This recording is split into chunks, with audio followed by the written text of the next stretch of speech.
ఈరోజు మధ్యాహ్నం 12 గంటల సమయంలో గజనగరం ఎస్ఐ గారికి రాబడిన ఖచ్చితమైన సమాచారం మేరకు 1వ తారీఖున మనకి రైల్వే కాలనీలో ఒక పగటి దొంగతనం, ఇంటిని బ్రేక్ చేసి ఒక దొంగతనం చేయడం జరిగింది.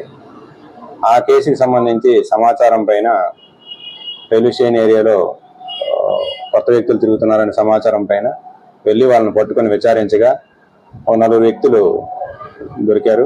వాళ్ళ నలుగురు కూడా ఈ యొక్క మనకి 1వ తారీఖున రైల్వే కాలనీలో ఏదైతే ఇల్లు దొంగతనం జరిగిందో ఆ ఇంటి ఉదయం దొంగతనం చేసినట్లు వాళ్ళు ఒప్పుకున్నారు.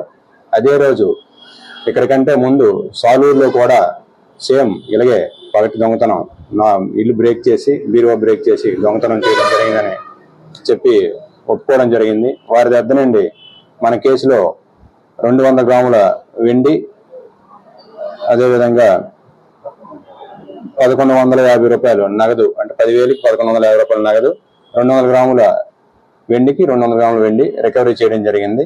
వీళ్ళ 4 వ్యక్తులు ఎవరనగా గుంటూరు జిల్లాకు చెందిన వాళ్ళు చిల్లా సురేష్. ఈయన పైన ఇప్పటికే సుమారు ఒక 50-60 కేసులు అనేవి ఉన్నాయి. అదేవిధంగా కాజా నాగ వీర భాస్కర్ రావు, ఈయన కూడా విజయవాడ, ఈయన పైన కూడా ఆల్రెడీ కేసులు ఉన్నాయి. జల్లేపల్లి వెంకటేశ్వరరావు, ఈయన పైన 4 కేసులు ఉన్నాయి. దాసర సుభాష్, ఈయన పైన 2 కేసులు ఉన్నాయి.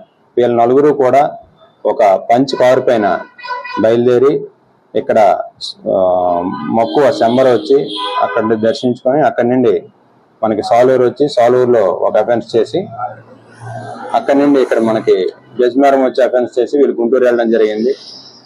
ఈ కేసు ఛేదంలో కీలకంగా వ్యవహరించిన మన గజనగరం ఎస్ఐ గారికి, వారి సిబ్బందికి అభినందనలు మా పై అధికారులు తెలియజేశారు.